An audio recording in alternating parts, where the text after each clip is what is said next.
सभी को सादर अभिवादन।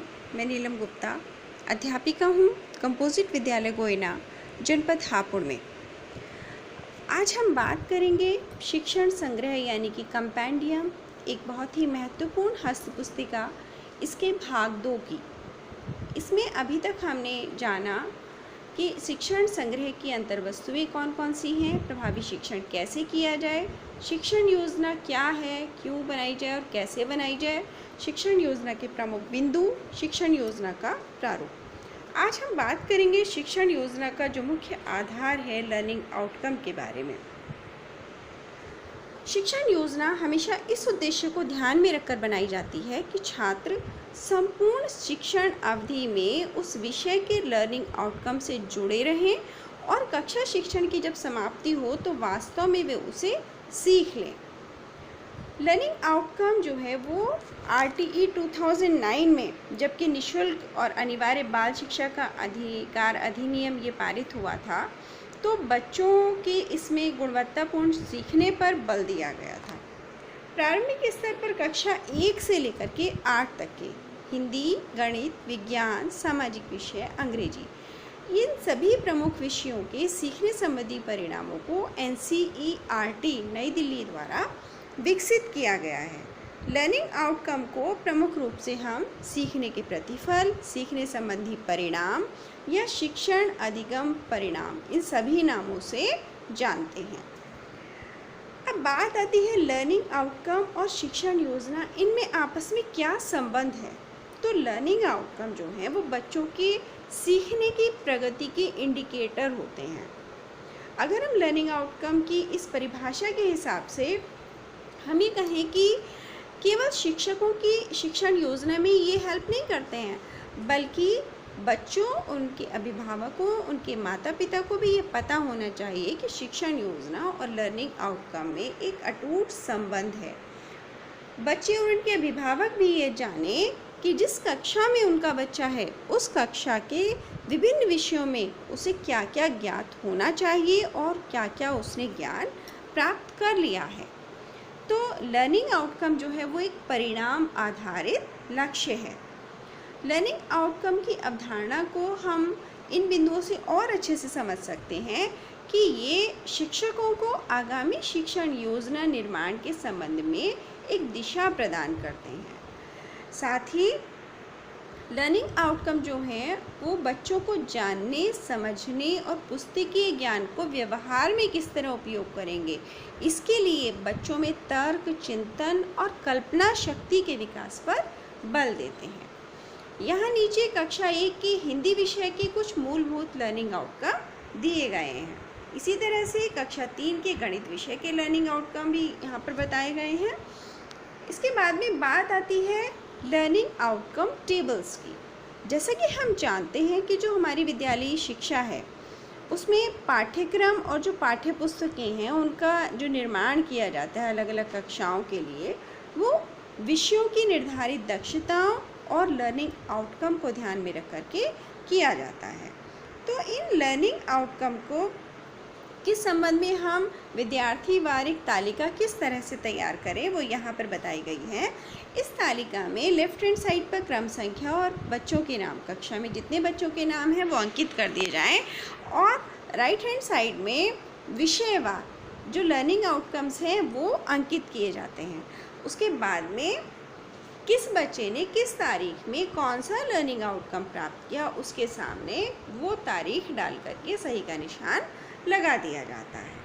इसके बाद में इस तालिका से हमें पता चल जाता है कि किस विद्यार्थी ने किस लर्निंग आउटकम को कब प्राप्त किया और अब किन लर्निंग आउटकम पर शिक्षक को अभी काम करना है।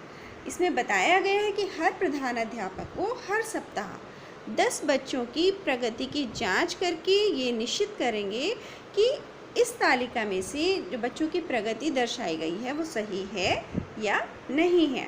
इसी तरह से माहवार लर्निंग आउटकम संप्राप्ति का भी एक प्रगति विवरण रखने की बात कही गई है।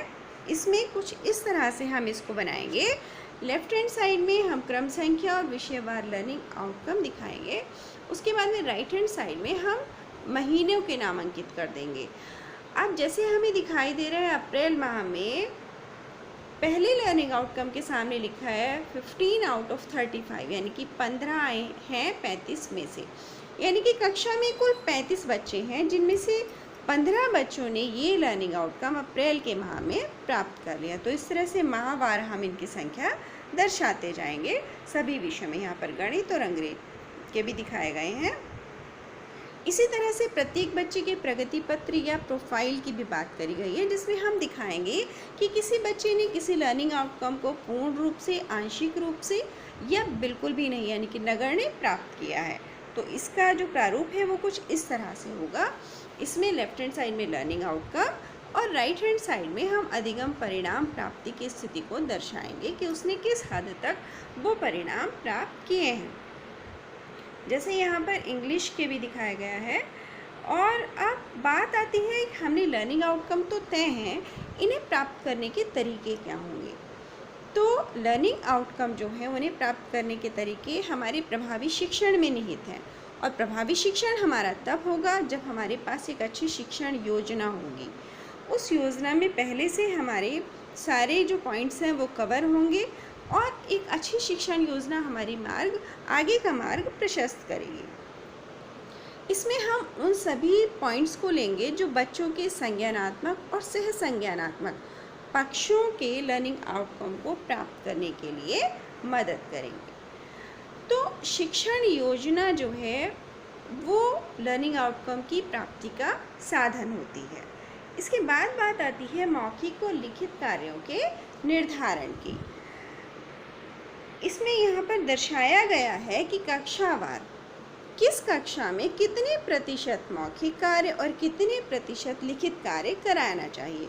जैसे कि कक्षा 1 में 100% मौखिक कार्य की बात करी गई है, जबकि सेकंड में 70 और 30 का रेशियो है, थर्ड में 50-50 और फोर्थ फिफ्थ में 30-70 का रेशियो है।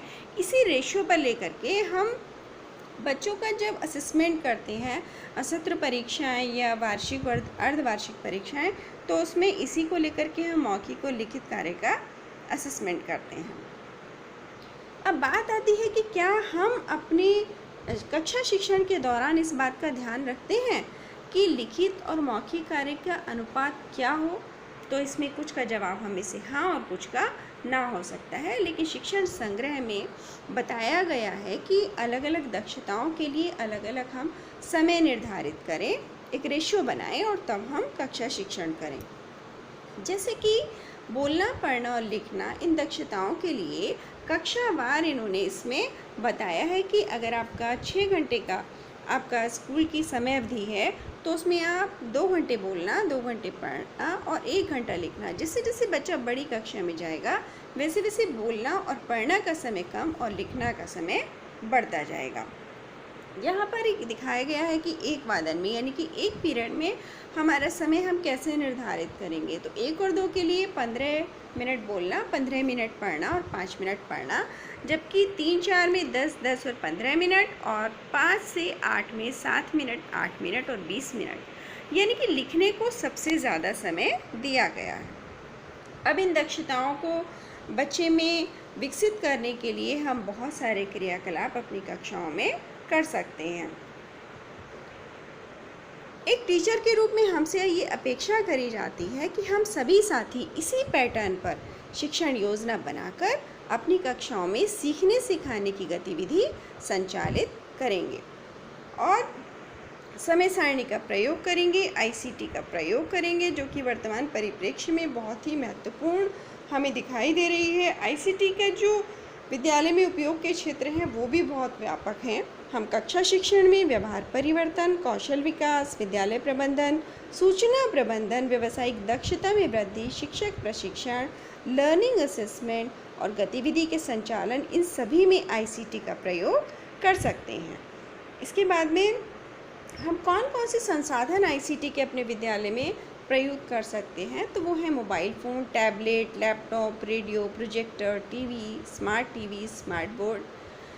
नेक्स्ट जो पॉइंट आता है वो आता है कि हम स्कूल की बिल्डिंग को कैसे एक लर्निंग एड की तरह से इस्तेमाल करें। तो हम सभी को ज्ञात है कि हमारे स्कूल का वातावरण जितना आकर्षक होगा उतने ही बच्चे उसमें ज़्यादा सीखेंगे, सकारात्मक ढंग से सीखेंगे। स्कूल जितना कलात्मक ढंग से रंगा पुता होगा, जितनी वहाँ पर राष्ट्रीय प्रतीक, गणितीय चिन्ह, कक्षा के अंदर की दीवारें जो हमारी आउटर वॉल्स हैं, उन सभी को जितना हम सज्जित करेंगे, mathematical garden, mid day meal से संबंधित नोट्स, या कक्षा कक्ष हमारा जो होगा वो चार्ट्स, मॉडल्स और बहुत सारी पिक्चर से सज्जित होगा, तो वहाँ पर बच्चों के जो सीखने का स्तर है वो बढ़ जाएगा।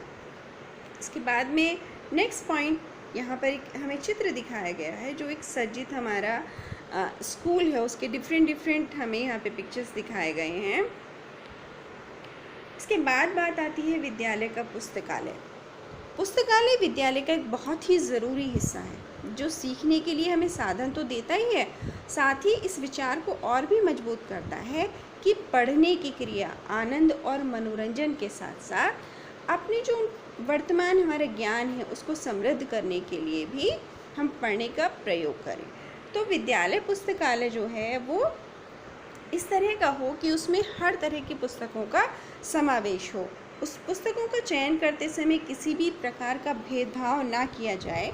ऐसी पुस्तकें ली जाएं जिससे कि बच्चों की वैज्ञानिक अवधारणाओं की में मजबूती होती हो, बच्चे स्वयं पढ़ने के लिए प्रेरित हों। इसमें एक बहुत अच्छी बुक्स की सीरीज़ एनसीईआरटी की आई है, बरखा सीरीज़। और पुस्तकालय में पढ़े भारत अभियान के अंतर्गत बहुत सारी बुक्स हमारे विद्यालयों में आई हैं। इनका सुचारू रूप से हम प्रयोग करें तो निश्चित रूप से ये बच्चों के लिए बहुत उपयोगी सिद्ध होगा। हर कक्षा के बच्चे को पुस्तकालय में जाने का मौका मिलना चाहिए और उसे पढ़ने के लिए प्रेरित किया जाना चाहिए। फिर बात आती है प्रयोगशाला की। प्रयोगशाला हमारी प्राथमिक कक्षाओं में अभी तक प्रयोगशालाएं नहीं है, तो ऐसा ज़रूरी नहीं है कि बहुत सज्जित हो हमारी प्रयोगशाला बहुत भारी महंगे उपकरणों से। हम बहुत छोटे जो वेस्ट सामान है उनका प्रयोग करके अपनी प्रयोगशालाएं बना सकते हैं और उसमें बच्चों को विज्ञान की अवधारणाओं को सीखने के लिए प्रेरित कर सकते हैं। विज्ञान और गणित प्रयोगशाला के विकास के लिए हमारे पास में हमारे विभाग की तरफ से बहुत सारी गाइडलाइंस हैं जिनका हम पालन करें तो अच्छी प्रयोगशाला हम एक विकसित कर सकते हैं। हमारे विद्यालयों में समय समय पर विज्ञान और गणित किट आते रहते हैं। हर बच्चा इससे वाकिफ़ हो, इन चीज़ों से परिचित हो, इनका उपयोग करना जानता हो। इसके बाद में बात आती है बैठक व्यवस्था की। एक अच्छी बैठक व्यवस्था विद्यालय के कार्य जो क्रियाकलाप हैं उनकी सफलता का एक महत्वपूर्ण पार्ट है। तो जब हम डिफरेंट एक्टिविटीज़ कराएं उसके अकॉर्डिंग ही हमारी बच्चों की बैठने की व्यवस्था हो तो हमारे क्रियाकलाप सुचारू रूप से चलेंगे। जैसे कि बात हुई है कि अर्धचंद्राकार या गोले में बैठाना, छोटे समूह में बैठाना, जब कोई बड़ी एक्टिविटी करा रहे हैं तो उसी के अकॉर्डिंग हमारी बैठक की व्यवस्था हो। लाभ इसके ये होंगे कि विद्यालय की जो डिफरेंट एक्टिविटीज़ हैं उनका जो क्रियान्वयन है वो अच्छी तरीके से हो पाएगा। हमारा नेक्स्ट और बहुत ही महत्वपूर्ण पॉइंट आता है शैक्षिक नवाचार का। नवाचार एक ऐसा प्रोसेस है जिसमें जो टीचर है वो अपने विचारों में कुछ नया परिवर्तन ला करके विद्यालय और कक्षा शिक्षण की प्रक्रिया में कुछ ऐसे चेंजेस लाते हैं जो कि शिक्षण कार्य में बच्चों के सीखने में लाभ जिनसे होता है। और नवाचार की शर्त एक ये है कि ये बच्चों की सीखने की प्रक्रिया को सुगम बनाता हो। बहुत सारे नवाचारों का इसमें हमारे शिक्षण संग्रह में वर्णन किया गया है, जैसे सामुदायिक सहभागिता से विद्यालय का विकास, व्यक्तित्व विकास नवाचार, प्रार्थना पत्र द्वारा, उपस्थिति बोर्ड और गतिविधि बोर्ड का प्रकाशन, समाचार बोर्ड का प्रकाशन, star of the month year का चयन, इसी तरह से स्टार ऑफ द मंथ या ईयर शिक्षकों का चयन, बाल अखबार का प्रकाशन, विद्यालय प्रोफाइल बोर्ड, महत्वपूर्ण दिवस और महापुरुषों की जीवनी इनको जीवंत बनाना, अनुपस्थित बालकों को बुलाने के लिए बुलावा टोली या अटेंडेंस स्क्वाड का गठन, टीचर स्क्वाड का गठन, टास्क आधारित शिक्षक इंचार्ज व्यवस्था, परमिशन कार्ड या आज्ञा पत्र की व्यवस्था, बोलती दीवारें, शिक्षक जन्मदिवस समारोह, मन की बात पेटी, ईमानदारी की पेटी, मस्ती की पाठशाला, संगीतमय असेंबली। इनके नाम ही हमें इनके बारे में सब कुछ बता रहे हैं। माई सेल्फ प्रस्तुतिकरण, मातृ सम्मान कार्यक्रम, ज्ञानदायिनी योजना। इसके बाद में आता है आओ खुशियाँ बांटें, समेकित शिक्षक डायरी, साप्ताहिक शिक्षक कार्य आवंटन पंजिका, अभिमत डायरी, छात्र प्रोफाइल पंजिका, कंसेप्ट मैपिंग। बहुत ही अच्छा ये मानचित्रण जो है वो बहुत अच्छा तरीका है किसी भी बड़े टॉपिक को एक छोटे से जगह में समेटने का। जैसे यहाँ पर दिखाया गया कि पदार्थ, उसके प्रकार और साथ में उदाहरण भी दिखा दिए हैं। यहीं पर अर्थ और गुण एक छोटे से स्थान में पूरे पदार्थ को समेट लिया गया है। उसके बाद में आता है गतिविधि आधारित शिक्षण।